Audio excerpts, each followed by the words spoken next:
తాలిబాన్లు ఉగ్రవాదులు అనేది మీరే, తాలిబాన్లకు 100 కోట్లు ప్రకటించేది మీరే, మళ్ళీ వాళ్ళను పిలిచి వాటేసుకునేది మీరే, చైనా కమ్మీలు అనటం, చైనాకి ఎర్రటి కళ్ళు చూపాలి అనేది కూడా మీరే, మళ్ళీ ఆ దేశంతో స్నేహహస్తం చాచి మన స్నేహితులు అంటూ వాళ్ళతో వ్యాపారం చేసేది మీరే, America and Trump my friend అనేది మీరే, మళ్ళీ మీ స్నేహంలో ట్రంప్ 50% 100% సుంకాలు వేయగానే అదానీ ప్రేమలో అన్నీ మూసుకుని ట్రంప్ నియంత అనేది కూడా మీరే.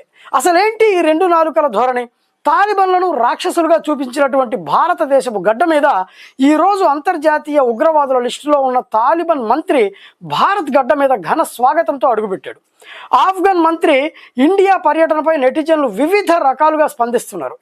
ఏ దేశంలో అయితే ముస్లింలను తాలిబాన్లు అని హేళన చేశారో, ఎక్కడైతే గడ్డం టోపీ వాళ్లను కట్ ముల్లాలు అని ఎగతాళి చేశారో, వారి మధ్యనే ఒక తాలిబాన్ జూలు విదిల్చి తిరుగుతుంది.